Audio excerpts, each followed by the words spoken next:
Tindy C. This is Radio Fox. And I have just been to a cast and crew screening of The Wrong Floor.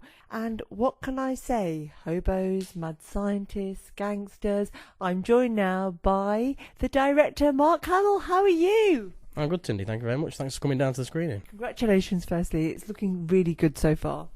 Brilliant. I'm just glad that so many people came down and from the cast and crew to check it out and give us some positive feedback on it. We're still early on in the editing stage, so there's still a lot more to do, but it's good that people can give us some positive feedback and also constructive criticism, so that we can take it forward and hopefully build something that's it's just a solid film, hopefully. Okay, in a nutshell, what is it about? It's about a missing scientist and his son is looking into his disappearance. And he goes undercover at the research centre that he was working at when he disappeared.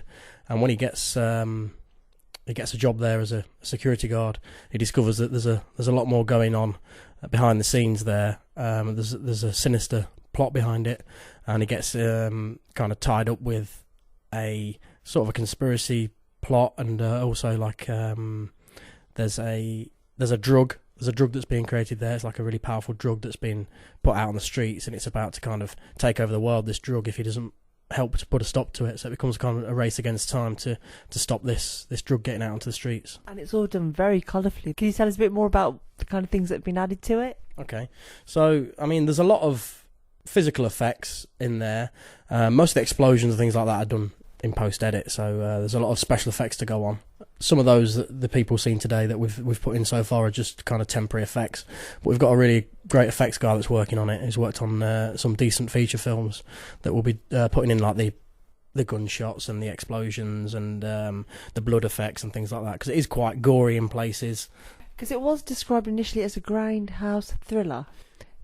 So Grindhouse was kind of a sort of subgenre. It was a B-movie genre, which covered a multiple of different genres.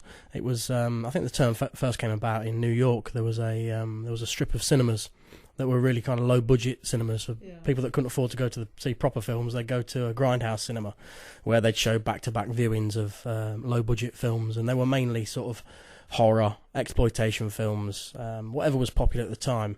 There'd be film companies that made films that were thrilling. They were cheap thrills really, but a lot of them have reached cult status because they are so in your face and unashamedly exploitative. Do you think you've achieved what you set out to achieve with this movie? I think so. Maybe you could tell me more. It's weird for me watching it because I'm so involved in it. It's nice to hear opinions of people that have not been even the cast and crew. They've not been there for the whole film, so they might have only seen bits and pieces, and it's nice to hear their feedback. But the feedback so far, I think we've kind of pulled it off.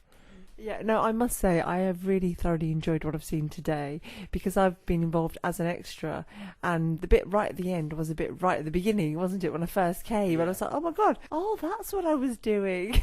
Yeah, and it's the same for a lot of the extras. They don't know whereabouts in the film it will be.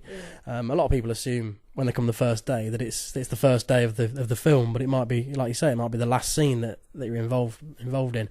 And there's a lot of there might be one scene, it might be shot over a period of 2 years. There'll be little bits shot in the winter, little bits shot in the summer. It all comes together to be part of the same scene. Okay, looking forward now. So when is this due to release?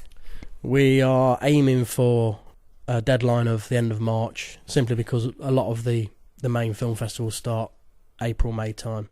So we'll definitely be having a finished cast and crew screening at the end of March. Then it'll be submitted to festivals, and then probably a proper premiere after that. Oh, I'm looking forward to that. Thank you very much. Thanks for coming down. Tindy C. This is Radio Fox.